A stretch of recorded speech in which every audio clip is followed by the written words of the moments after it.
Okay, so we're back. We're what I would say is we're about 90% of the way through mechanical design of the robot. There's still some small stuff. I still want to come back and possibly look into triangulating these uprights, making them a little bit more robust. So what we're going to do in this video is what I like to call arranging the furniture. So if you think about it, there is a laundry list of stuff that needs to go into and find a home in the robot. And so stuff like the Rio, the PDP, the breaker, even the RSL, the light, we got to find a home for.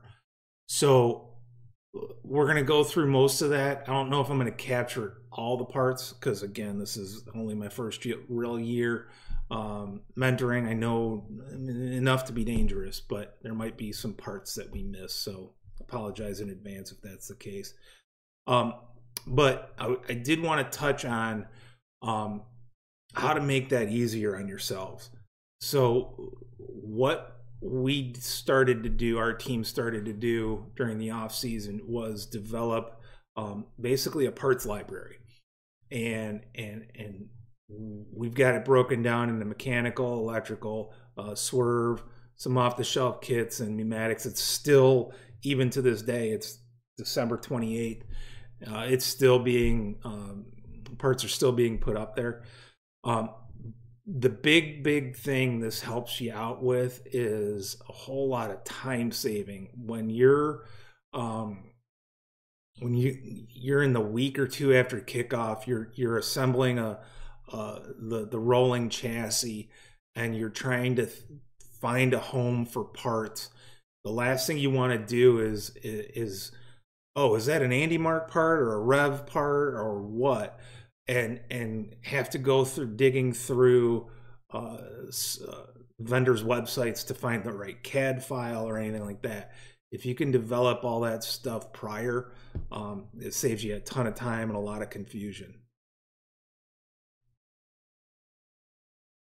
Okay, so we're going to get into locating some of these parts. The first thing that I just remembered I wanted to do is I wanted to put an absolute encoder around this shaft. Reason being is on the off chance that these belts somehow slip, the 3 belts we have, we still want to be able to drive this intake to a known position. So to do that, we're going to use an absolute encoder. So thankfully we already got it in our parts library. So I'm just going to drag that in. It's going to pop in down here, get it in the right orientation. And then what you're going to see is for a lot of this part placing exercise, we're going to get it into an orientation, and then we're going to do a point-to-point move. So like I just said, I got it into the correct orientation, and then we're just going to do a point-to-point move.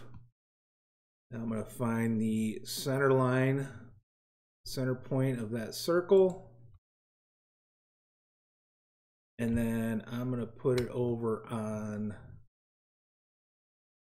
this bearing right there. It does look like it interferes just a little bit. We'll check it in a sec. Just a little bit. So we're going to move that. This right there is a good move. And then we're just going to slide it off the surface just a little bit. That's good enough. Okay, so what that'll do for us is that'll give us the ability to now measure the absolute position. We may have to clock that 45 degrees. Because I'm not entirely sure. Yeah, it looks like we'll be all right in terms of the mounting holes interfering with the inside wall of that aluminum. So all right, so that's done. So now it's just a matter of dragging and dropping the parts where we think they would be best positioned. So I'm going to do like one or two normal speed, and then I'll probably just zip through the rest of this stuff, and then we'll catch up at the end. So the first thing is, where's our Robo Rio? So there's a Rio. We'll click and drag that. And a lot of times too, when you're going through and creating, finding these parts, they might not exist where you think they will. So just, I mean, quite literally, like Google Robo Rio 2 CAD file. And it could be either a lot of times it's in GrabCAD, or at a supplier, or there are a ton of other CAD resources out there. So that looks like it's in about the right orientation. So then we'll do a point-to-point. And the reason I keep doing point-to-points on surfaces is so that you don't have parts floating in midair. So like if I were to just pick a point, there we go. And we'll do there. Okay. So now we know that the bottom surface of the Rio is flush with the bottom surface of that one, the top surface of our belly pan. Okay, does that, we'll just click on OK. Let the CAD catch up. That, I don't know if that could fit any better. Between our uprights, I'm steering my head. Sure you're seeing that. Let's just do a top view. That can't fit any better. That looks awfully good. We might want to orient it, rotate it 180 degrees. So that way that the ports that we use for programming are a little bit easier to get to. So let's do that. We'll just see how that looks. 180 degrees. That looks awfully good. Okay.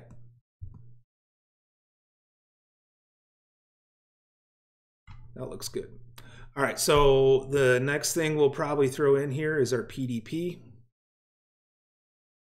We'll click and drag that one in. So this one came in the wrong orientation. Rotate that 90 degrees. And we'll probably want to rotate it that way 90 degrees. Okay. And then what we'll do is a point-to-point move. That point there. And then again, what I'm going to do is this point here. Target point. There we go. Now, it's crashing right through the Rio. That's okay. But we know we're flush again with the bottom or the top surface of our belly pan. So let's just drag that out of the way.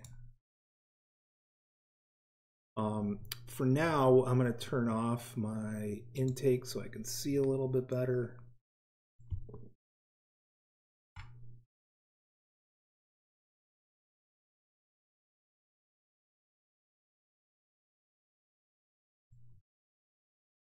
You know what, we're going to give it a little bit more room in case we want to put any wiring or anything through there. Okay, and then let's see how that interacts. Looks pretty good in terms, pretty clear of our intake when we get a cube in there. We should be pretty clear of that. And remember, this part is flexible, like vinyl. It's thick vinyl, but it's flexible. Okay. So what I'm going to do is I'm going to keep recording, but most of the rest of the parts are going to be rapid fire. So we're going to just go rapid fire and get the parts in to try and make this readable or watchable. The other thing that I'm going to do is I'm going to wait because I have an idea as far as what we're going to do back here to both make a battery tie down area and a stop for a hard stop for the intake.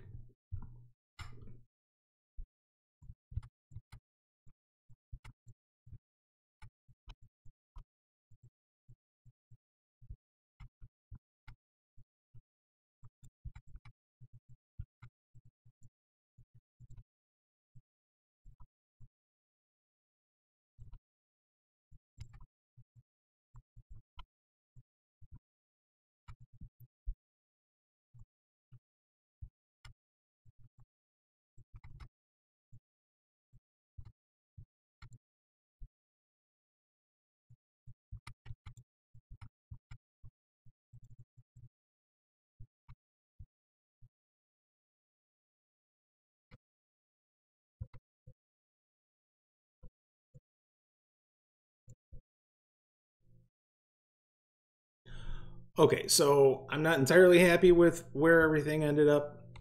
I'll probably mess around with this a little bit more. The good news is, I think I've got everything we need. I'm not entirely sure if we need this Rev radio power module or not. I'm not the electrical guy. And then we got to figure out a way to mount the RSL.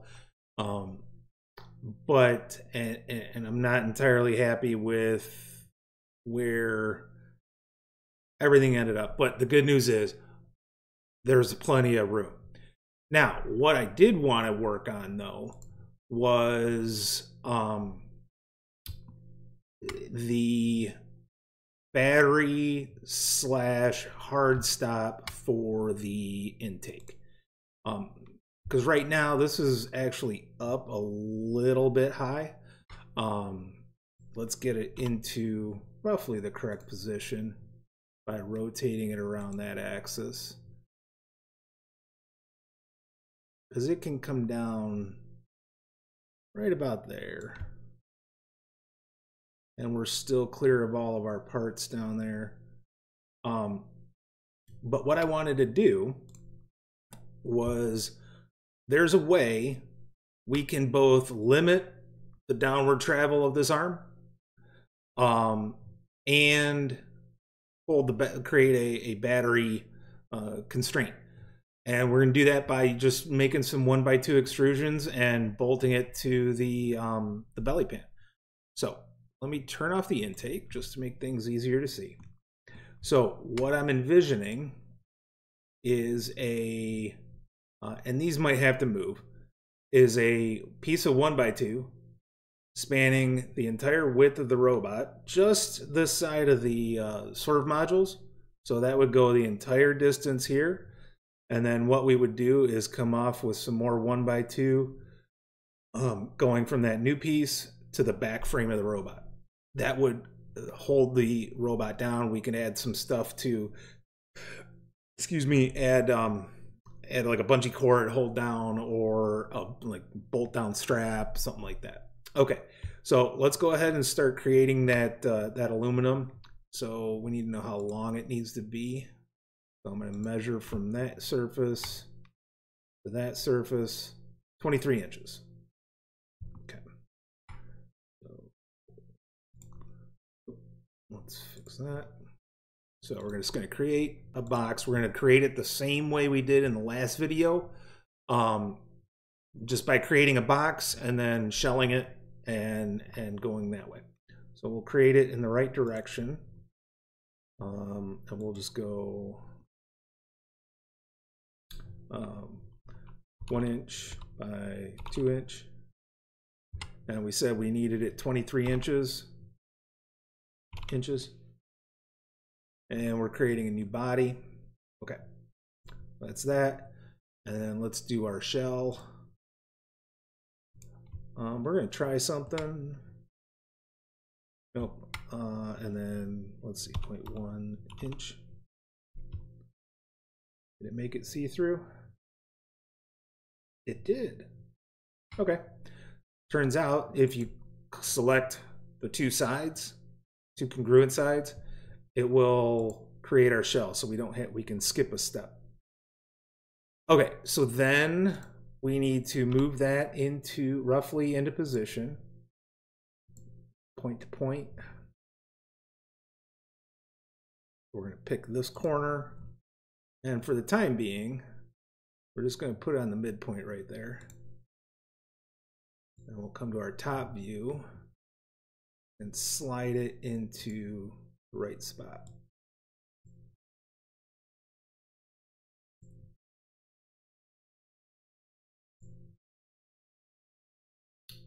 That looks about right. Don't mind it crashing through our Spark Maxes. All right, so that's correct in that direction. And we're gonna create a copy of it. Move, create a copy. Click on OK. All right, and then we'll see how far it is from this surface to that surface. Call it 6 3/4. So it's actually 6.76. So we'll call it 6 3/4. So then we can, this one I believe we can press pull.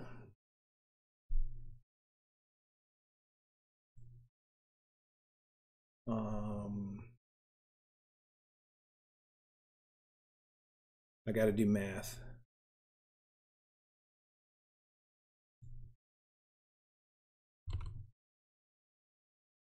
So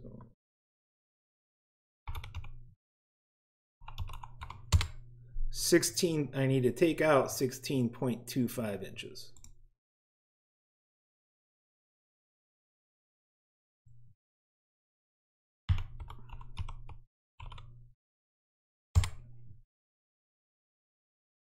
There we go. All right, so let's get it in the right orientation.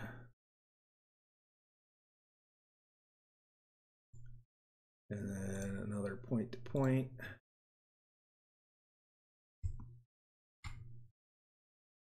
There. And then another free move. Get it up here.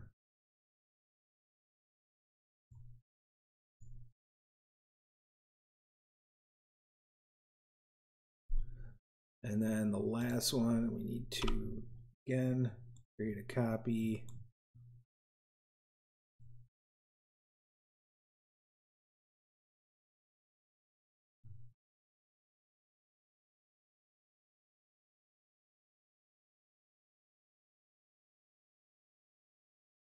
Right about like that.